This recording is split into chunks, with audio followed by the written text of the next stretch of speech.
គិត content បែបណាអត់អោយ stress អត់អោយទល់ content ណាដែលយើងគិតថាអូមិនដឹងនិយាយពីអីមួយថ្ងៃហើយនៅពេលដែលយើងចាប់ផ្ដើមចង់ចេញមុននិយាយនៅមុខកាមេរ៉ាអត់ដឹងថាចាប់ពីណាទៅណា trick ងាយដែលអោយគ្រប់គ្នាណាយល់ត្រូវយល់សិនមុននឹងយើងប្រកែងនិយាយយើងត្រូវតែមានគ្រឿងផ្សំនៅក្នុងខួរក្បាលយើងសិនគឺ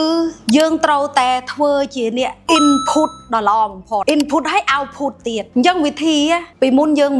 មិនរកទិន្នន័យអីយើងមិន search Google តែសម័យនេះគឺយើងមក search TikTok នេះគឺដូច Google អញ្ចឹងបើមើលខ្លួនឯងបើយើងចង់មុននិយាយនៅមុខកាមេរ៉ាដំបូងយើងធ្វើជាអ្នក input មែនទេថាអ្នករៀនឲ្យល្អបំផុតសិនដើម្បីយកទិន្នន័យអញ្ចឹងយើងចាប់អារម្មណ៍ពីរឿងអីនៅក្នុង TikTok នេះងាយបំផុតឧទាហរណ៍នៅក្នុង TikTok យើងអូមកហើយនេះចាប់ផ្ដើមអូយើងឃើញ clip ណាដែលយើងចូលចិត្តនេះយើង save វាមកឧទាហរណ៍នេះ save បែបនេះ save ដើម្បីអីភាគច្រើនបានថា save ទុកមើលតែអត់មើលវិធីទី1នេះ save វិធីទី2កត់សភៅលីសភៅកត់លីគេនិយាយពីអីកត់លី